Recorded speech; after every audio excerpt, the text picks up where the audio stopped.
번째 시간인데요.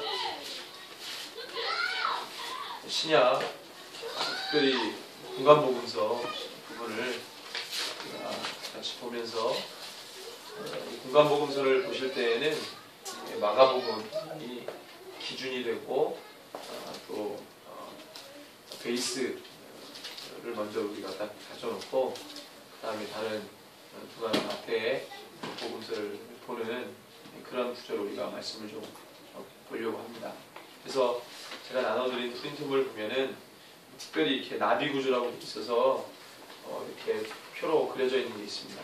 뒤에는 마가복음 구조를 제가 내용별로 이렇게 표를 그려서 정리를 했는데, 여러분들이 이 표를 보시면 마가복음 안에 어떤 내용이 있는지 한눈에 보실 수가 있으세요. 그래서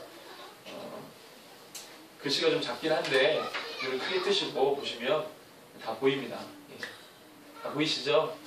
할렐루야. 안 보이시면 영화를 열어달라고 또 기도하시면서 보시기 바랍니다. 마가복음 1장 7절에서 8절을 같이 읽고 말씀을 듣고 있습니다. 마가복음 1장 7절 8절 같이 읽습니다. 그가 전파하여 이르되 나보다 능력 많으신 이가 내 뒤에 오시나니 나는 굽혀 그의 신발끈을 풀기도 감당하지 못하겠노라. 나는 너희에게 물로 세례를 베풀거니와 그는 너희에게 성령으로 세례를 베푸시리라. 아멘. 오늘 우리가 마가복음을 함께 보는데요. 제가 지난주에 신약 중간사에 대해서 간략 대략적으로 설명을 해드리고, 예수님이 계실 때 그 상황, 배경이 신구약 중간기 때 형성된 문화와 종교와 또 사회와 경제 여러 가지 전반에 걸친 그런 이 형성이 그때 되기 때문에 제가 신구약 중간의 어떤 상황에 대해서 먼저 설명을 드렸고, 그때 형성된 정치나 또 어떤 이 종교나 또 사회의 모든 어떤 또 문화나 이런 것들이 예수님 당시 때 또는 마가복음이 쓰여진 그때에도 또는 이 주후 1세기 그때까지만 해도 많은 영향을 미치기 때문에 제가 먼저 신구약 중간기를 설명을 해드렸고, 그 다음에 지난주에 마지막으로 구조, 나비 구조에 대해서 이 공간복음서, 마태마가 누가가 공간복음서죠. 이 공간복음서를 표로 제가 간략하게 이제 말씀을 드리고, 오늘은 좀 제가 구체적으로 말씀을 드리려고 합니다. 먼저 아셔야 될 것은 마태마가 누가가 공간복음서예요. 거기에 요한복음서까지 끼면 사복음서입니다. 그냥 복음서로 나눌 때에는 마태마가 누가 요한이고요. 공간이라고 했을 때 공간복음서는요, 같은 구조로 봤느냐 보지 않았느냐 이것입니다. 같은 구조라고 하는 것은 어떤 구조냐면 한 세 가지 구조가 있는데, 복음서를 지리적으로 구조를 나눈 거예요. 그 다음에 주제로 구조를 나눈 거예요. 그 다음에 기독론이라고 하는 것은 예수 그리스도에 대해서 말한 것입니다. 그래서 이 예수 그리스도에 대해서 어떤 구조로 얘기했느냐, 이 세 가지 구조가 같은 관점에서 봤냐, 같은 관점에서 보면 공간복음서고, 이 관점하고 좀 다르다, 좀 구조가 다르다 그러면 그 공간복음서에 포함되지 않았습니다. 그래서 이 공간복음서에 포함되지 않은 게 요한복음서죠. 요한복음은 마태마가 누가하고 좀 구조가 달라요. 그래서 그것을 우리가 좀 면밀히 살펴보려고 합니다. 복음서를 어떻게 보느냐가 전체 신약을 좌우합니다. 마찬가지로 이 구약에서는 모세 오경을 어떻게 보느냐가 전체 이 구약 39권을 좌우합니다. 또는 창세기를 어떻게 보느냐가 모세 오경을 좌우하고 전체 신구약 66권을 좌우합니다. 그래서 창세기, 또 모세 오경, 또 복음서 이것을 어떻게 보느냐가 굉장히 중요합니다. 먼저 이 표를 보시면 제가 이제 보면은 미리 이제 표를 해놨는데 그냥 보시면은 이해를 못하세요. 그래서 제가 간략하게 구조 개관을 먼저 해드리고 설명을 하고 그 다음에 이제 1장부터 면밀히 보도록 하겠습니다. 자, 먼저 마가복음은 주후 AD죠. 주후 70년에 쓰여졌습니다. 예수님이 언제 승천하셨다고 보니까 연대상으로 주후 대략 30년쯤 봅니다. 제가 나중에 다니엘서 에스겔서 그 개관할 때 아주 재미있는 거를 좀 말씀을 제가 드릴 텐데 특별히 에스겔서나 다니엘서 보면은 예수님이 다니엘서에 보면 예수님이 AD 대략 27년에서 33년 사이에 메시아가 활동했다는 것, 그 근거가 다니엘서에 나와요. 그걸 제가 이제 풀면 여러분 깜 놀라실 거예요. 근데 정말로 그게 놀라워요. 그래서 우리가 정확하게 예수님이 몇 년도에 승천하셨는지는 우리가 정확히 모르지만 대략 몇 년 정도 사이라는 것을 우리가 말씀의 여러 가지 상황들을 통해서 추론할 수 있습니다. 하여튼간에 그 상간 AD 32년 대략 끝나면 예수님이 승천하시고 마가복음서가 쓰여진 게 40년 후입니다. 그러니까 예수님 승천하신 후에 40년 후에 복음서가 쓰여졌어요. 복음서라고 하는 장르를 처음에 시도한 사람이 마가입니다. 마가는 예수님의 직계제자가 아니고 바울의 동역자였어요. 요한 마가. 사복음서 중에서 바울의 동역자라고 하면은 요한 마가와 누가죠. 누가가 누가복음과 사도행전을 썼고, 그다음에 요한 마가가 마가복음을 썼죠. 그다음에 마태와 요한이 예수님의 직계제자입니다. 그래서 이 사복음서에는 바울의 동역자와 예수님의 직계제자가 사복음서를 쓰죠. 복음서를 처음으로 쓴 사람은 바울의 동역자인 요한 마가가 AD 70년에 씁니다. 자, 바울이 언제부터 선교사역을 했냐면, 바울이 AD 40년 이후에 회심했다고 봐요. 그 다음에 회심하고 난 다음에 한 10년간 어디에 있냐면 아라비아, 갈라디아에서 나오죠. 아라비아와 다음에 자기의 고향이었던 길리기아 다소라는 지역이 있습니다. 그래서 회심하고 난 다음에 한 10년간 자기 고향에 가서 있었어요. 갈라디아에서 보면 나오죠. 그 다음에 어떻게 합니까? 예루살렘으로 데려옵니다. 다소에 있다가 누가? 바나바가 다소에 있는 바울을 안디옥으로 데려오죠. 그때 바울이 이제 회심한 이후에 바울이 등장합니다. 안디옥 교회로 바나바가 콜링하면서. 왜냐하면 여러분들 나중에 이제 사도행전하고 서신서 비교하면서 바울의 행적을 보면 재밌는데, 바울이 회심하고 난 다음에 다메섹 도상에서 회심하고 난 다음에 그 다음에 1차 선교 나가기까지가 조금 불투명하거든요. 뭐 어떻게 되는지. 그것이 이제 사도행전과 바울의 친서를 비교 분석해 보면 어떻게 나오는지 이제 우리가 자세히 볼 수 있는데, 바울이 회심하고 난 다음에 예루살렘으로 갑니다. 회심하고 다메섹에서 회심하고 바로 예루살렘으로 가요. 예루살렘을 왜 가냐? 베드로를 만나려고 가요. 근데 사람들이 바울을 보자마자 다 놀라 자빠집니다. 왜냐하면 바울이 누군지를 알았습니다. 예수 믿는 자를 잡아 죽이는 사람으로 다 알고 있었는데 그 사람이 회심했다고 하는 소문이 돌았어요. 근데 믿지 않았어요. 예수님이 12사도도 같이 할 수가 없다. 그래서 거기서 인정 못 받고 바울이 이제 다소로 자기 고향으로 가거든요. 그래서 바울이 회심했다고 하는 것은 소문으로 알고 있었고, 그 다음에 인정을 안 해주니까 자기 고향으로 갑니다. 그리고 10년이 지나고 난 다음에 바나바가 예루살렘 교회에서 파송된 바나바가 어디로 갑니까? 안디옥 교회로 가거든요. 안디옥 교회의 지도자로 예루살렘 교회가 파송해서 가서 거기서 바나바가 다소에 있는 바울을 청구해서 안디옥 교회로 부르죠. 그때부터 이 바나바가 바울과 함께 1년간 안디옥 교회에서 사역을 시작합니다. 그때 이제 그 다음에 AD 50년쯤에 이제 1차, 2차, 3차 한 15년 상간에 걸쳐서 사역을 이제 하게 되죠. 그렇죠? 그때 이제 요한 마가가 1차 사역을 같이 했고 2차 사역 같이 하려다가 못했죠. 그때 요한 마가가 처음에는 바울하고 틀어졌다가 60년, AD 50년에서 60년 사이에 요한 마가가 바울과 함께 사역했다가 나중에 틀어지고 나중에 회복이 됩니다. 회복이 돼서 바울 사역 말년에는 같은 긴밀한 동역자로 사역을 했죠. 그 다음에 10년 후, 약 10년 전후로 해서 바울이 AD 60, 한 7, 8년에 순교를 당합니다. 그리고 2, 3년 후에 얼마 되지 않아서 예루살렘이 로마 장군 디투스에 의해서 완전히 멸망당하고 그 시점에 마가가 마가복음서를 쓰게 됩니다. 이렇게 흐름이 되거든요. 그래서 사실 마가복음은 로마 교인들을 향해서 쓴 겁니다. 요한 마가가 로마 교회를 향해서 쓴 거예요.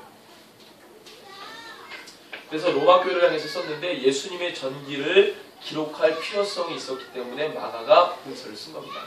복음서라고 하는 한 장르를 마가가 만들죠. 자, 그래서 보면은요, 마가복음 전체 16장으로 되어 있고요.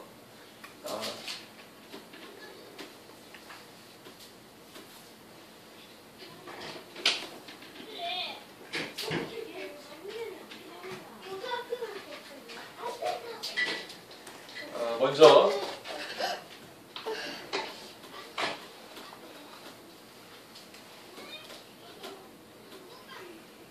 PPT를 먼저 보시면요. 자, 요 밑에 부분이 마가 구간이거든요. 이게 마태, 마가, 누가를 같이 합쳐놓은 표인데 밑에 부분이 마가고요. 그 다음에 위에 부분이 누가 구간이고요. 그 다음에 양옆이 마태입니다. 오늘은 마가복음하고 누가복음 조금 하겠습니다. 자, 구조를 보면은요. 자, 전역사라고 되어 있습니다. 전역사. 전역사는 뭐냐면 예수님의 또는 세례 요한의 탄생에 대한 스토리를 전역사라고 주제를 달았습니다. 그래서 여러분들 마가복음에는 예수님의 탄생과 세례 요한의 탄생 기사가 있습니까? 없습니까? 기록하지 않았어요.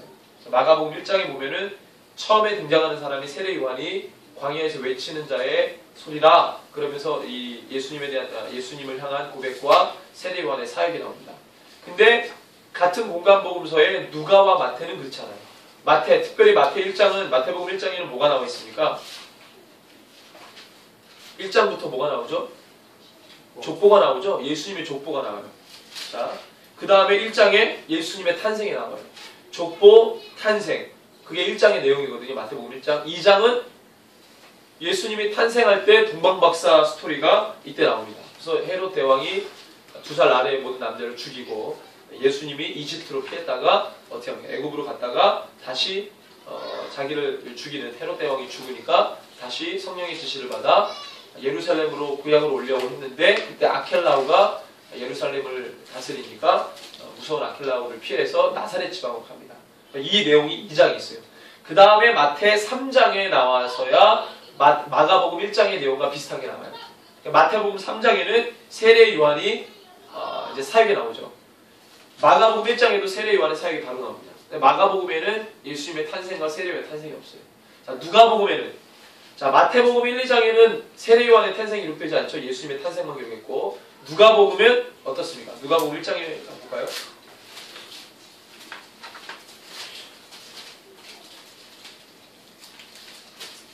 이 공간복음서는 대조를 하셔야 돼요. 전체 사복음서 자체가 대조를 하면서 보셔야 되는 특별히 공간복음서는 대조가 더 쉽게 가능하기 때문에 여러분들이 같은 사건을 두고 마태마가 누가가 어떻게 다른 관점으로 묘사하고 설명했는지를 면밀히 보시는 거예요. 객관적으로. 자, 누가복음 1장에 보면은 마태복음 1장에는 족보가 나왔지만 누가복음 1장에는 바로 뭐가 나옵니까? 세례 요한의 탄생에 대한 예고가 나와요. 세례 요한의 탄생과 예수님의 출생 예고. 그러니까 세례 요한의 출생 예고, 예수의 출생 예고가 1장. 그 다음에 예수님의 어머니 마리아와 세례 요한의 어머니 엘리사벳이 만나는 장면. 그 다음에 세례 요한의 출생이 1장 내용입니다. 그러니까 누가복음에는 세례 요한의 출생 예고, 예수님의 출생 예고, 그 다음에 세례 요한의 어머니 엘리사벳과 예수님의 어머니 마리아가 만나는 장면, 그리고 세례 요한의 출생까지 이 5가지의 내용이 누가복음 1장에 자세하게 기록이 되어 있어요. 그 다음에 누가복음 2장에 보면은 예수님의 탄생 기록이 면밀하게 기록이 되어 있습니다. 그 다음에 누가복음 3장에 이르러서야 세례 요한의 사역이 나오죠. 그러니까 여러분들 공통적으로 마태와 누가가 비슷해요. 전역사를 가지고 있어요. 그죠? 근데 마가는 전역사가 없죠. 여러분들 그걸 기억하시면 됩니다. 그래서 전역사 부분. 자, 그리고 지리적으로 구조를 나누면요. 자, 갈릴리 중심 지역. 갈릴리 중심 사역이 처음에 1장부터 거진 9장까지가 갈릴리 중심 사역이에요. 마가복음 1장에서 9장까지가. 그래서 이 마가복음 1장에서 9장까지의 장소는 사역 장소는 갈릴리 지역입니다. 이스라엘 북부 지역이죠. 유대 북부 지역. 그 다음에 10장은 갈릴리 지역에서 예루살렘으로 올라오는 그 중간 지점이에요. 그래서 이걸 상경기라고 합니다. 상경기. 여러분들 예루살렘을 지형도를 보면은요, 지형이 가장 높은 곳이 헐몬산이라고 갈릴리 밑지방에 있는 이 헐몬산이 가장 높고요. 그 다음에 가장 높은 게 헤브론, 그 다음에 예루살렘이에요. 네, 높다는 거예요. 우리나라에서 가장 높은 지역이 어디입니까? 강원도 태백 이쯤이겠죠. 태백 정선 이쯤이겠죠. 가장 낮은 곳은 분지 지역, 뭐 대구 저 밑에 뭐 서해안 쪽에 뭐 이런 지역이겠죠. 그런 것처럼 지형도가 이렇게 있습니다. 그래서 갈릴리에서 예루살렘으로 올라온다라는 표현을 쓰고요. 예루살렘에서 내려간다라는 표현을 쓰는 게 그게 정말로 오르고 내리는 것처럼 높이가 있기 때문에 그렇습니다. 갈릴리 중심 사역, 그 다음에 10장은 상경기, 11장에서 16장이 예루살렘 성에 들어가서 사역하시는 거예요. 이게 이제 지리적으로 마태, 마가, 누가가 똑같습니다. 그래서 예수님의 공생의 사역을 몇 년으로 보죠? 보통 3년으로 보거든요. 근데 이 3년이 어디서 나온 3년이냐면 마태, 마가, 누가를 뒤져보면 3년이라는 계산이 안 나와요. 어디를 보면 나오냐면 요한복음을 보면 3년이라는 계산이 나와요. 그러니까 마태, 마가, 누가는 1년으로 봐요. 예수님의 사역을. 왜냐하면 유월절을 한 번만 언급하거든요. 1년에 한 번 지켜야 되는 유월절이 한 번 얘기해요. 그러니까 1년, 마태, 마가, 누가는 예수님의 1년 사역을 기준으로 보여줘요. 근데 요한복음은 유월절을 3번 얘기해요. 그러니까 예수님이 유월절을 3번 지키러 어디로? 예루살렘으로. 통상 우리가 마태, 마가, 누가만 보면은 예수님이 예루살렘을 몇 번 갔다고 봅니까? 사역을 시작하신 분들은. 예수님이 예루살렘을 만약에 33살에 예수님이 33살 되는 해에 승천하셨다면 태어나서 33살까지 예루살렘을 몇 번 가셨을까요?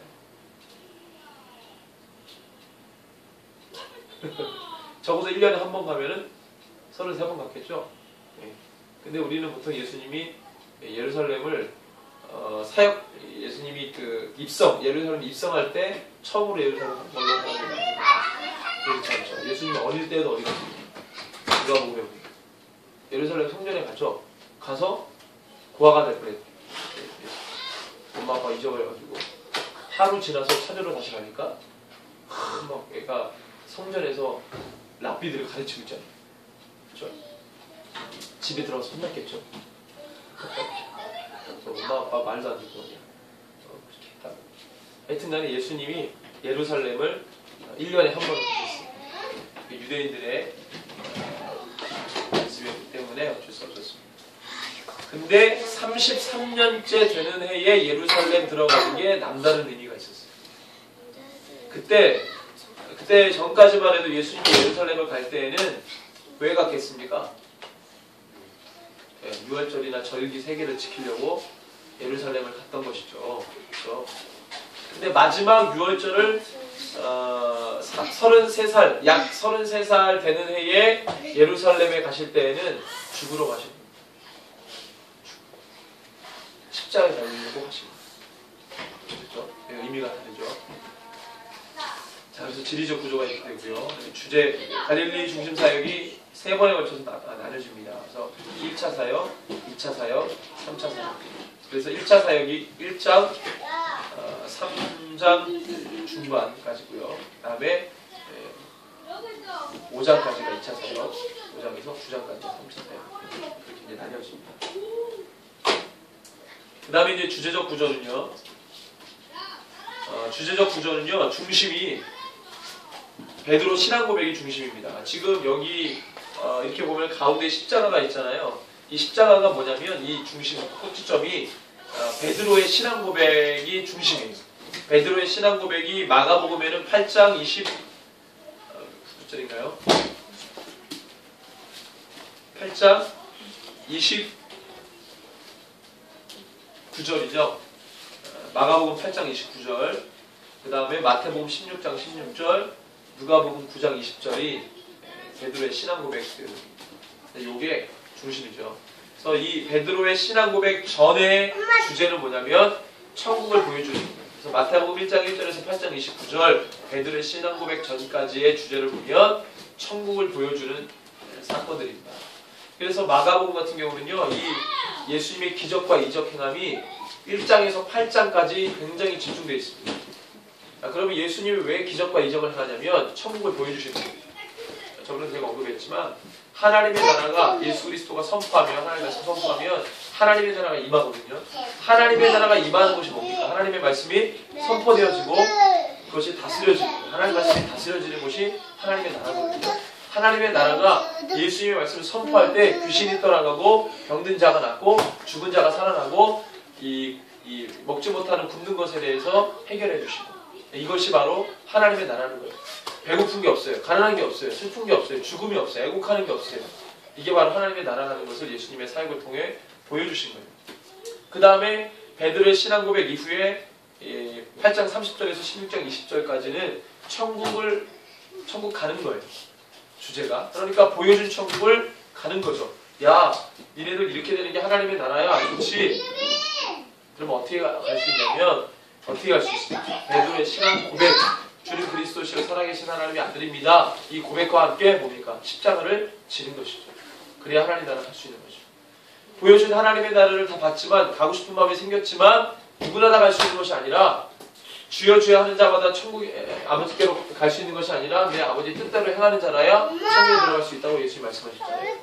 마태복음 7장에 팔복의 마지막 이 결론이 바로 그거거든요. 7장에 보면은. 그러니까 하나님의 나라를 다 보여준 그 보여준 것대로 모든 사람들이 다 주님의 나라를 가고 싶어 하지만 모든 사람이 갈 수가 없다는 거예요. 가려면 뭐예요? 8장, 마가복음 8장 34절, 35절, 34절처럼 무리와 제자들을 불러 이르시되 누구든지 나를 따라오려거든 자기를 부인하고 자기 십자가를 지고 나를 따를 것이니라. 분명히 예수님께서 말씀하셨어요. 자기 십자가를 지지 아니하면 주님께로 나갈 수 없다는 거예요. 아버지께로 갈 수 없다는 거예요. 주님께로 나간다는 것은 아버지께로 나간다는 거 말과 똑같은 말입니다. 십자가를 통과하지 않으면 구원받지 못한다는 거예요. 자, 그 다음에 기독론인데요. 기독론은요, 세 부분으로 나눠집니다. 첫 번째 두 부분은 베드로의 신앙 고백을 전후로 해서 전이 숨겨진 그리스도입니다. 그래서 예수님이 기적을 행할 때 드러내지 않기를 원하세요. 왜 드러나지 않기를 원하십니까? 예수님은 십자가를 지실 때에만 드러나야 되죠. 그전에는 드러나시면 안 돼요. 요한복음 3장 16절에 뭐라고 합니까? 3장 14절에 뭐라고 합니까? 모세가 광야에서 뱀을 든 것 같이 인자가 들려야 하리라. 내가 들려야 모든 사람들이 산다. 그리고 3장 16절에 말하잖아요. 하나님이 세상을 이처럼 사랑하사 독생자를 주셨으니 이를 저를 멸망치 않고 영생을 얻게 하려 하심이라. 이 말씀이 15절에도 반복이 되거든요. 15절에 그걸 먼저 언급하고 16절에 반복하는 거예요. 그러니까 예수님이 광야에서 모세가 노뱀을 든 것처럼, 그래서 모든 사람들이 살아난 것처럼 예수님이 골고다 언덕에서 십자가로 들려야 모든 사람들이 영생을 얻는다는 거예요. 예수님이 그것 때문에 왔다는 거예요. 그러니까 십자가가 지기 전까지는 예수님이 드러나면 안 돼요. 그래서 숨겨진 그리스도라고 말하고요. 그 다음에 8장 30절에서 14장 61절까지가 뭐예요?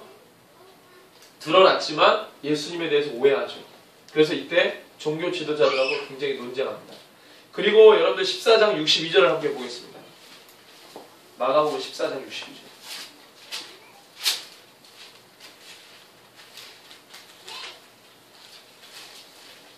자, 대제사장과 사람들이 예수님을 신문할 때 너가 메시아냐? 너가 하나님의 아들이냐? 막 신문합니다.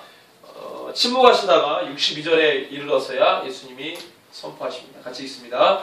예수께서 이르시되 내가 그니라 인자가 걷는 자의 우편에 앉은 것과 하늘 구름을 타고 오는 것을 너희가 보리라 하시니. 그리고 이제 난리가 나죠. 이때 예수님이 처음으로 내가 누구다? 내가 너희들이 오매불만 기다리던 뭐다? 메시아다라고 본인 입을 스스로 고백하고 선포합니다. 이전에는 예수님이 한 번도 고백한 적이 없어요. 이 요한복음에 보면은 예수님이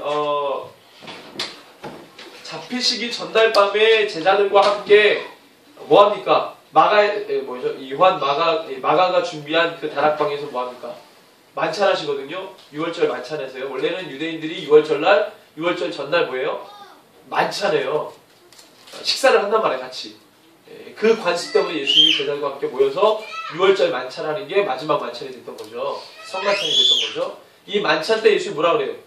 막 제자들이 예수님 막 이상한 얘기하니까 막 내가 죽을 것이다, 내가 어떻게 될 것이다, 내가 떠나갈 것이다 그러니까 제자들이 왜 자꾸 어디 간다 그러시냐고, 우리를 놔두고 어딜 가시냐고, 자꾸 아버지께로 간다는데 아버지를 보여달라고 그랬더니 뭐라고 해요? 예수님, 나를 본 자가 아버지를 본다.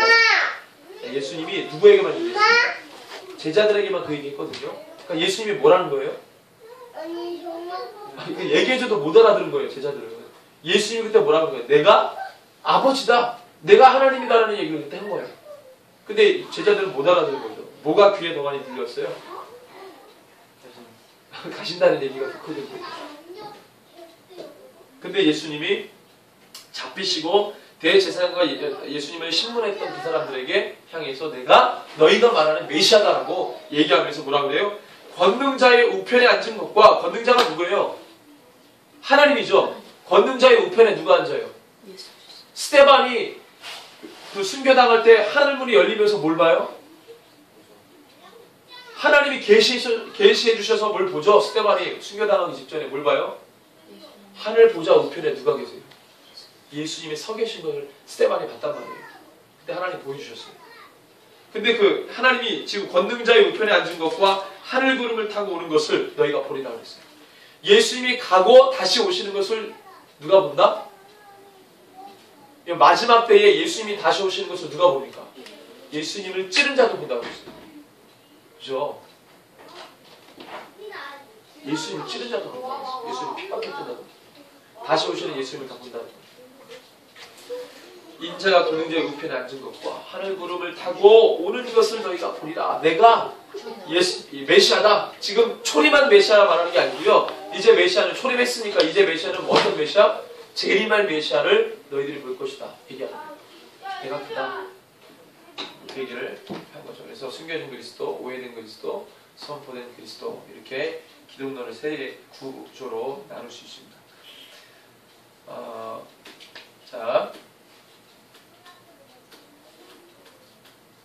자, 그래서 마태와 마가가 공생에 마태복음 1장 2장이 예수님의 탄생을 이야기했고요. 그 다음에 누가복음 1장에서 2장 역시 마찬가지로, 자, 1장이 누가복음 1장이 뭐뭐 나온다고 그랬죠 제가? 예수님과 세례 요한의 탄생 예고, 그 다음에 예수님과 세례 요한의 각각 어머니들이 다시 만나서 뭐합니까? 서로 뭐 찬양하고 이러죠. 그 다음에 세례 요한의 탄생까지가 누가복음 1장의 내용이고 2장부터가 예수님의 탄생 스토리를 이야기하죠. 자, 그래서 이 부분은 마가복음이었습니다. 그래서 여러분들 표를 보시면 전역사 부분이 마가복음이 없죠. 내용이. 그렇죠. 전역사 부분에 마가복음 내용이 없어요. 마태와 누가는 있는데. 자, 그 다음에 자, 마가복음이 내용이 대충 이렇게 되고요. 그 다음에 누가복음을 보면은요. 자, 누가는요. 마가복음의 내용을 가장 많이 사용한 복음서입니다. 그래서 마가복음하고 가장 많은 유사성을 지닌 게 누가복음이에요. 마태복음도 같이 공간복음서지만 마태복음은 예수님의 어록을 더 많이, 예수님의 교훈을 더 많이 썼고요. 그래서 마태복음 같은 경우는 5가지의 기둥이 있는데 지금 여기에 제가 표에 그려놓은 5가지 기둥이 뭐냐면 5가지의 설교예요. 마태복음은 예수님의 5가지 설교만 기억하시면 돼요. 첫 번째 설교가 산상수훈, 5장에서 7장의 산상수훈. 그 다음에 마태복음 10장의 제자 파송 설교. 그 다음에 마태복음 13장의 천국복음, 비유죠. 비유장이라고 말하는 천국에 대한 비유장. 그 다음에 마태복음 18장의 교회에 관한 설교. 마지막으로 뭡니까? 마태복음 24장에서 25장에 말한 종말 설교. 이 5가지가 마태복음의 예수님의 설교예요. 그래서 이 마태복음은 이 5가지의 기둥으로 마태복음을 뚫습니다. 자, 근데 누가복음은 마태복음하고 좀 달라요. 누가는 역사적 사실 기록을 더 우선하기 때문에 관찰력 있게. 그래서 최초로 복음서에 쓰여진 마가복음의 내용을 많이 자료를 갖다 씁니다. 네. 그래서 우리가 지금 마가와 누가를 대조할 때 여러분들이 참고해야 될 부분이 있는데 뭐냐면, 자, 누가는 마가복음서는 AD 70년에 쓰여졌거든요. 그 다음에 5년 후에 75년에 마태복음이 쓰여졌고 그 다음에 5년 후 AD 80년에 누가복음이 쓰여졌어요. 그런데 마가와 누가는 굉장히 유사성이 같습니다. 왜 같겠어요? 다 바울의 동역자예요. 그러니까 누가가 복음서를 쓸 때 같이 함께 사역했던 동역자인 마가의 자료를 많이 쓸 가능성이 큰 거죠. 자, 썼는데 자, 누가에는요 마가에서 빌려 쓴 자료가 있고 그걸 마가 자료라고 합니다. 마가 자료. 누가복음 볼 때 마가 자료가 있고 그 다음에 마가복음에서 쓰이지 않았던 자료가 있어요. 그것을 누가 특수 자료라고 합니다. 누가복음에만 있는 자료예요. 누가 특수 자료. 자, 누가 특수 자료를 이 표에 보면 뭘로 표현했냐면 별표로 표현했습니다. 그래서 이 표에 별표로 되어 있는 것은 누가복음에만 있는 자료예요.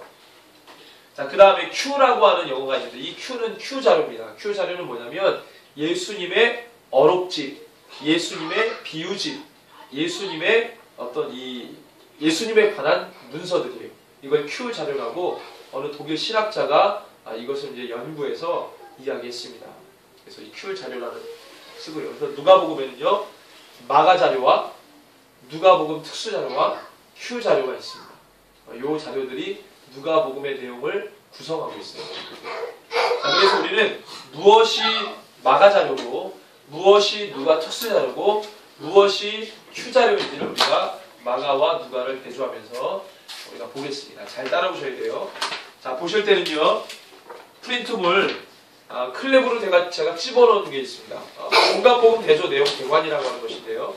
이 부분에 보면은요 마가와 누가만 제가 대조했어요. 그래서 마가와 누가를 대조할 때 빈칸들이 있거든요. 이 빈칸들은 없다는 거예요. 내용이 같이 있는 것은 똑같이 기록이 돼 있죠. 양옆에. 근데 칸칸이 없는 것은 없거나 삭제했거나 누락했거나 합니다. 자, 먼저 마가복음의 내용은 제가 밑에 이 지리적 구조, 주제적 구조, 기독론적 구조로 대략 제가 설명을 했습니다. 자, 누가복음을 보면 1, 2장은 전역사니까 빼고요.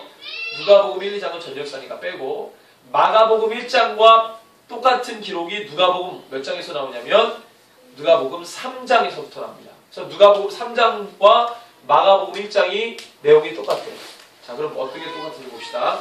자, 마가복음 1장 1절에서 3장 19절이 마가복음 1장 1절에서 3장 19절이 누가복음 3장 1절에서 6장 19절의 내용과 똑같습니다. 비교해보면 여러분들 먼저 마가복음 성경을 자, 1장에 보면은요 처음에 1장 1절에서 8절이 누가 나옵니까? 마가복음 1장 1절에서 8절 나오는 사람이 표에 보면은 나오죠. 세례 요한이 나오죠. 자, 세례 요한의 자기 사역에 대해서 이야기합니다. 자, 그 다음에 9절에서 11절이 무슨 내용이죠? 예수님이 세례 받으신 사건. 마가복음 얘기합니다, 지금. 자, 그 다음에 12절에서 13절이 예수님이 광야로 시험 받았습니다. 마가복음에서는요, 예수님이 광야에서 시험 받은 사건이 단 2줄로밖에 안 나와 있어요. 그런데 예수님이 어떻게 광야에서 시험 받았는지 구체적으로 알려면 어딜 보면 알 수 있습니까?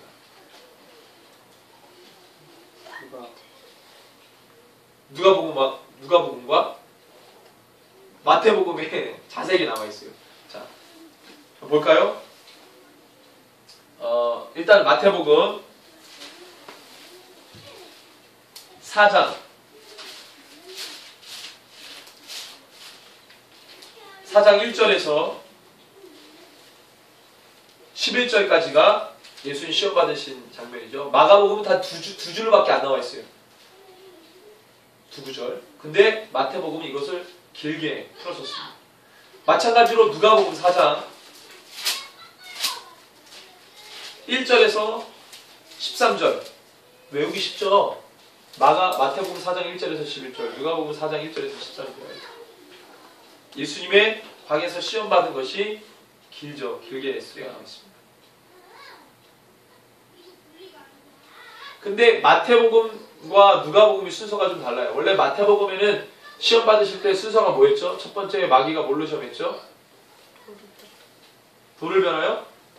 빵이 되게 하라. 우리는 근데 떡으로 번역했는데 원래는 이 브레드, 빵으로 되어 있습니다. 두 번째, 뭐죠? 마태복음 4장에는 두 번째가 성전 꼭대기를, 예루살렘 성전 꼭대기를 가요. 성전 꼭대기로 데려 올라가서 뛰어내려봐라. 하나님들을 구원하실 것이다. 그 다음에 세 번째가 산으로 올라가죠. 높은 산, 헐몬산이라고 학자들이 뭐 얘기하는데 헐몬산이라고 그리고 올라가서 천하가 다 보여주고 너가 나에게 전하면 너를 다 주겠다. 요게 마태복음 4장에 나오는 순서예요. 누가복음은 달라요. 누가복음 순서가 처음에는 똑같아요. 두 번째가 산에 올라가고 세 번째가 성전 꼭대기에 올라가는 거예요. 이거를 좀 바꿔서 얘기했습니다. 그래서 마가복음에는 예수님이 광야에서 시험받은 게 이 두 구절로만 되어 있다는 거. 그 다음에 또 어떤 내용이 있습니까? 14절에서 15절 예수님의 첫 사역. 그죠? 그래서 예수님의 사역을 간단하게 묘사하는데 뭐라고 묘사하냐면 15절에 이르시되 때가 찼고, 이게 되게 중요합니다. 15절 이르시되 때가 찼고 하나님의 나라가 가까이 왔으니 회개하고 뭘 믿으라?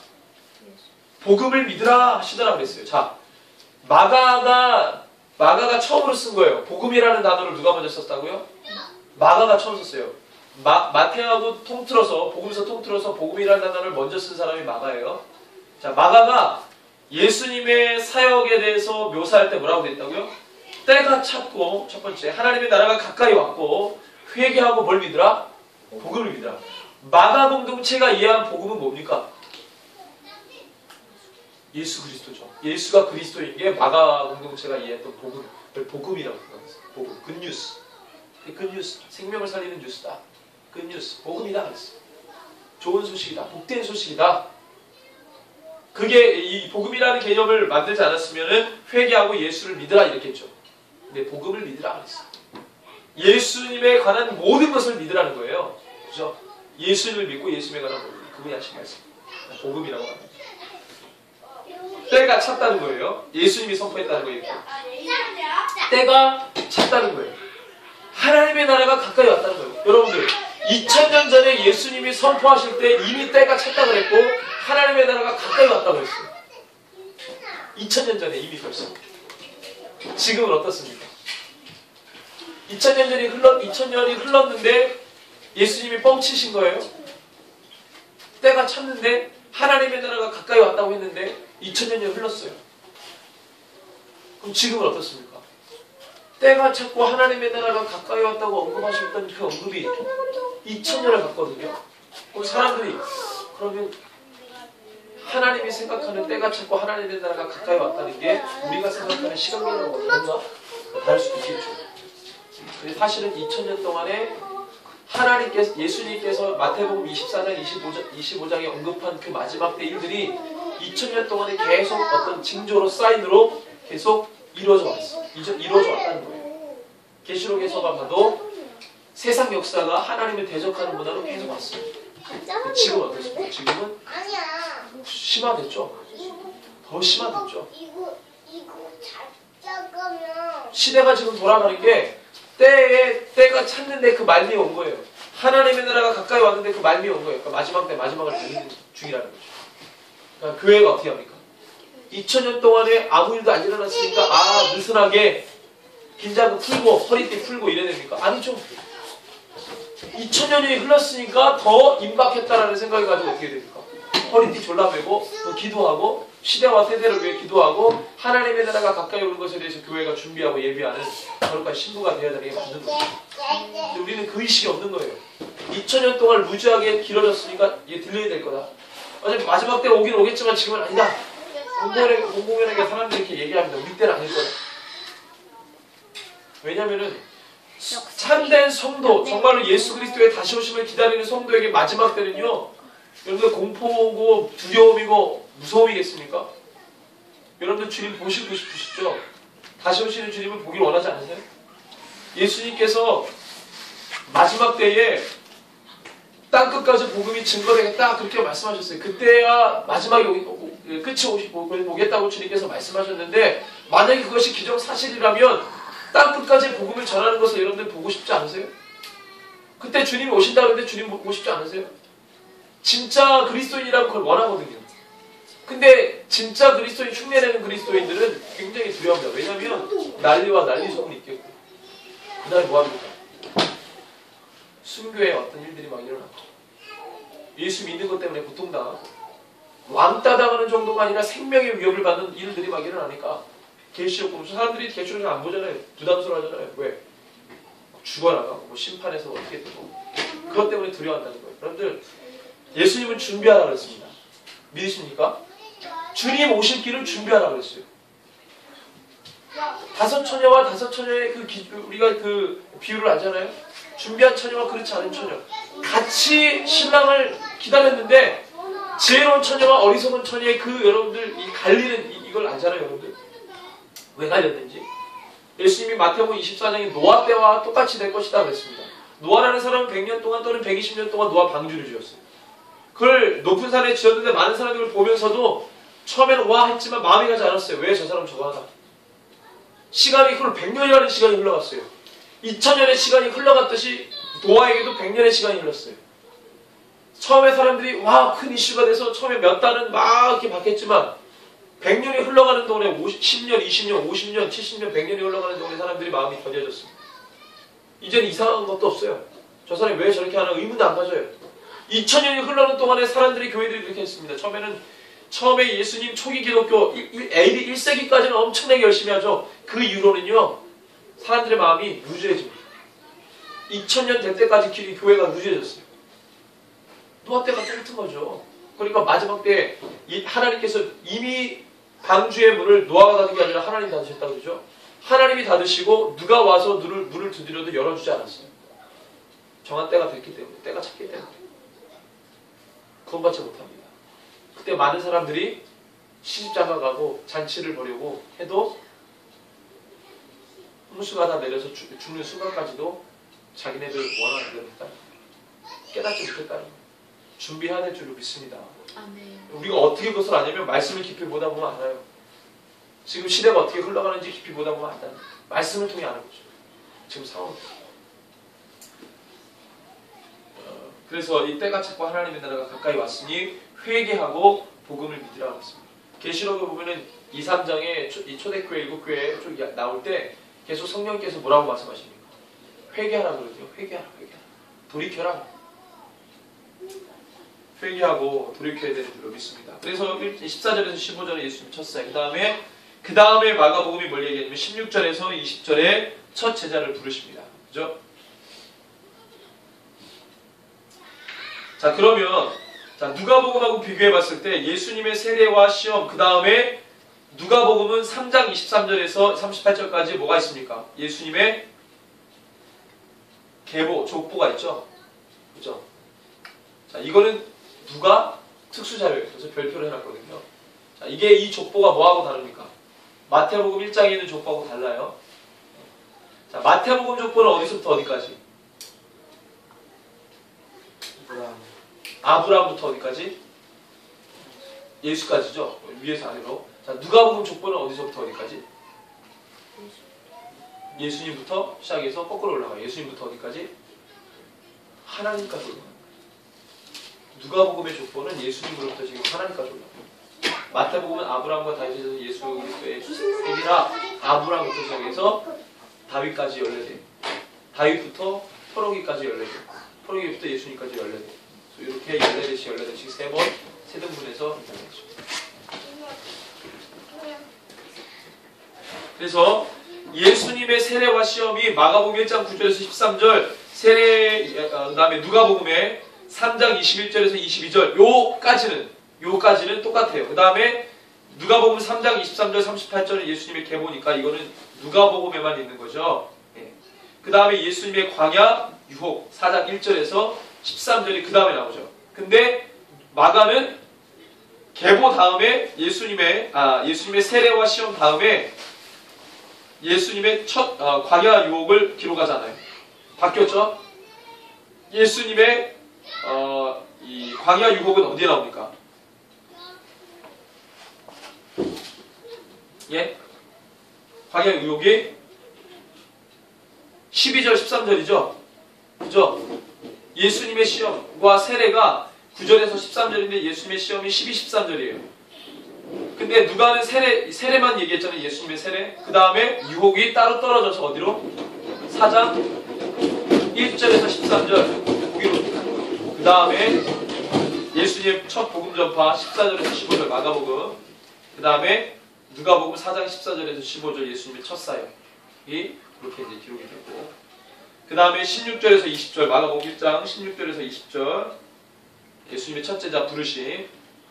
누가복음에는 예수님의 첫 제자 부르심이 뒤에 나옵니다. 뒤에. 그래서 같은 선상에서는 예수님의 첫 제자 부르심이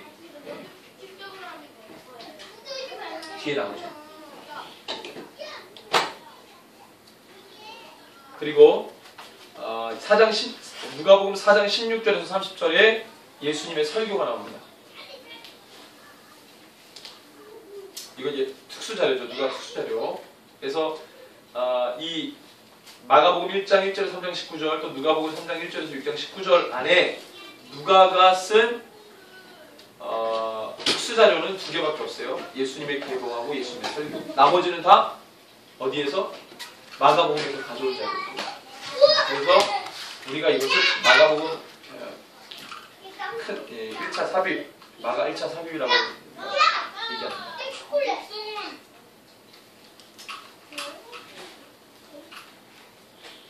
그 다음에 마가복음 1장 21절에서 28절에 가버나움에서 귀신을 축출하죠. 21절에서 28절. 마찬가지로 누가복음 4장 31절에서 37절에 똑같이 기록합니다. 가버나움에서 귀신 축출하는 장면. 그 다음에 마가복음 1장 29절에서 31절 집단 치유. 그 다음에 예수님의 전도가 똑같이 누가복음에도 순서상으로 나옵니다. 그 다음에 아까 마가복음 1장 16절에서 20절에 첫째자 부르심이 여기에 이제 나오죠. 누가복음 5장 1절에서 11절에 나옵니다. 뒤로 뺐어요. 누가는 예수님의 첫째자 부르심을.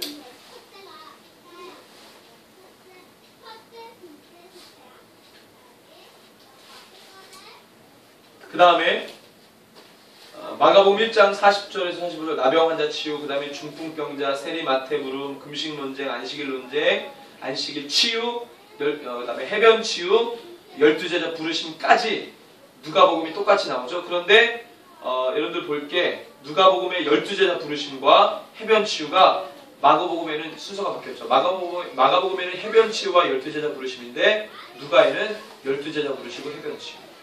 그렇게 이제 순서가 바뀌어 있어요. 그렇지만 내용은 똑같이 쭉 흘러가고 있습니다. 똑같이. 그 다음에 마가복음 마지막 예수님이 가족들에게 미친 자 취급을 받는 3장 20절에 30절.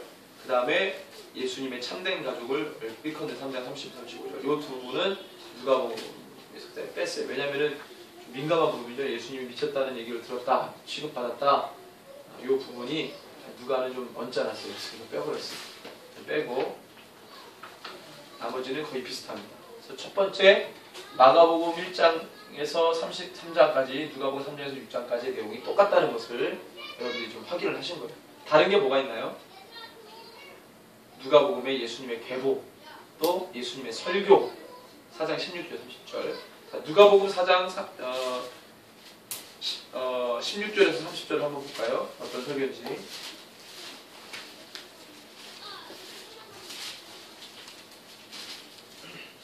누가복음 4장 16절에서 30절.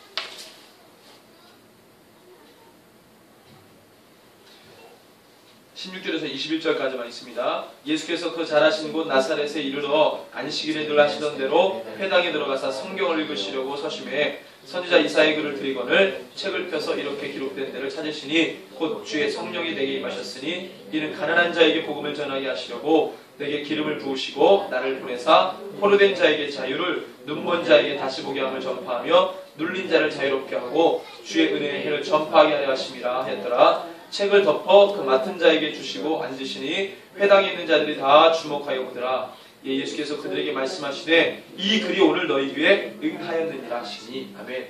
여러분들 그려지죠. 회당에서 예수님에게 책을 줬어요. 우리에게 말씀을 전해 주십시오. 그랬더니 예수님이 딱 펴서 이사의 글을 딱 펴서 본인이 손수 펴가지고 그 이사의 글을 읽습니다. 그리고 설명하시고 이 글이 오늘날 너에게 응했다.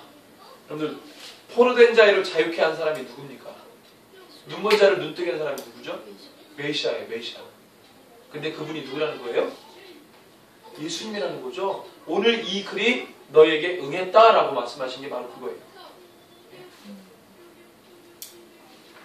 이 설교를 하신 거죠.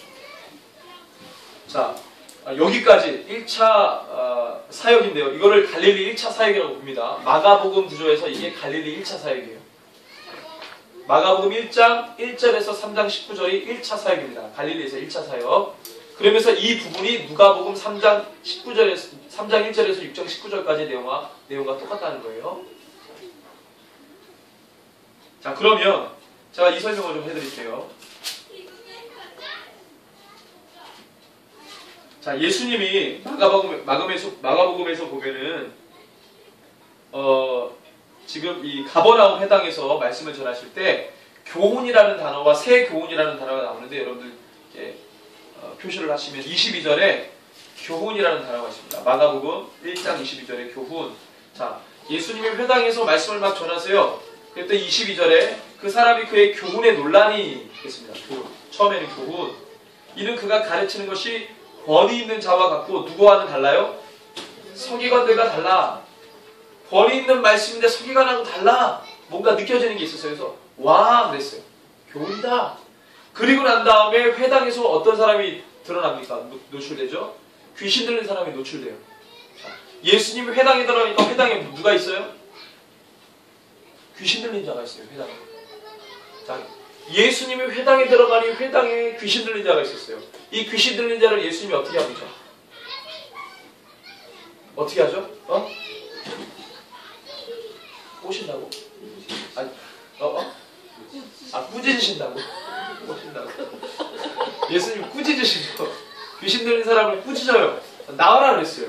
자, 이때 이 귀신 들린 자가 뭐라고 합니까? 예수님에게 24절 더러운 귀신 들린 사람이 소리 지릅니다.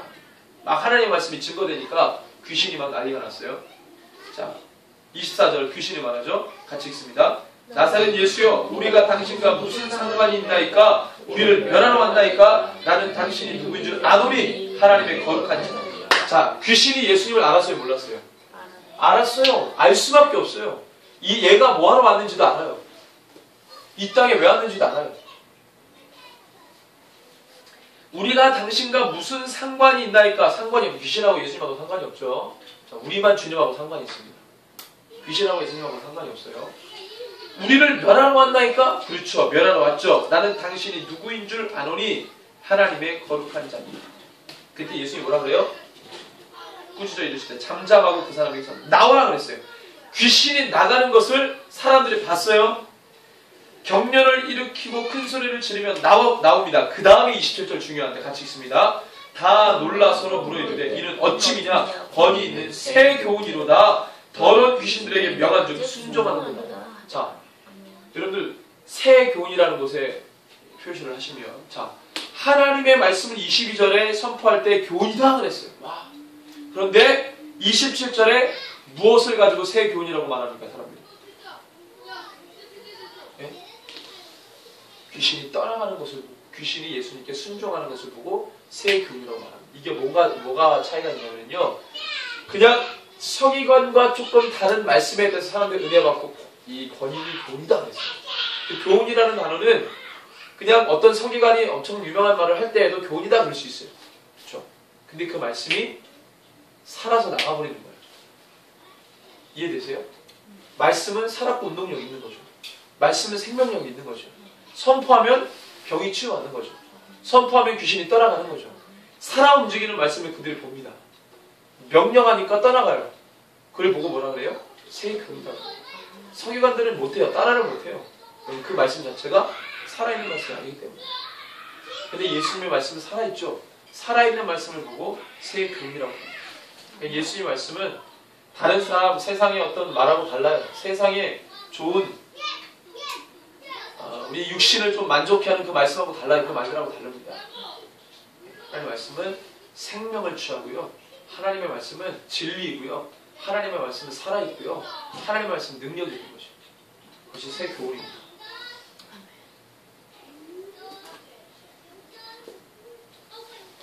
자, 누가복음에는 좀 다르게 표현해요.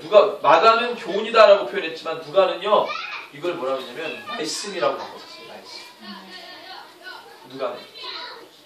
자, 누가 가버나움 사건이 어디 나오죠? 몇 장에? 4장에 나오거든요. 4장에 보면은 마가는 교훈이라는 새 교훈을 했지만 누가는 말씀이라고 해요. 말씀. 네. 교훈보다는 누가가 봤을 때 말씀이 더 어감이 좋았다. 말씀. 네. 말씀이 능력이 있는 것이죠. 이 말씀은 그냥 서기관들이라는 말씀, 그 구태연한 말씀을 언급한 게 아니고 예수님의 말씀을 말하는 거예요. 예수님 말씀. 그래서 누가복음에서는요, 그 처음에 그냥 회당에서 썰을 푸실 때 그 말씀은 그냥 다른 이 서기관들이 했던 그 말씀보다 조금 난 말씀으로 이해를 했는데 귀신이 떠나가 버리니까 그 말씀이 진짜 참 말씀이고 진리의 말씀으로 고백을 한 거죠.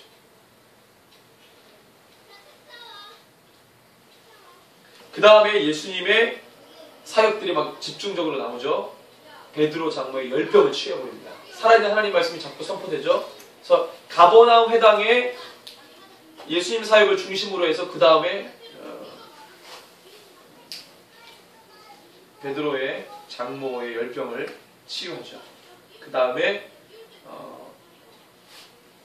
집단치유, 해변에서 집단치유를 하고 많은 귀신을 쫓아내고 그 다음에 35절, 39절에 전도하시고 귀신을 쫓아내시고 회당에서 전도하시고 귀신을 쫓아내시고 그 다음에 40절부터 45절에 나병 환자를 치유하시거든요. 이 나병 환자 치유 이 사건은요, 마태복음에서는 8장에 나옵니다.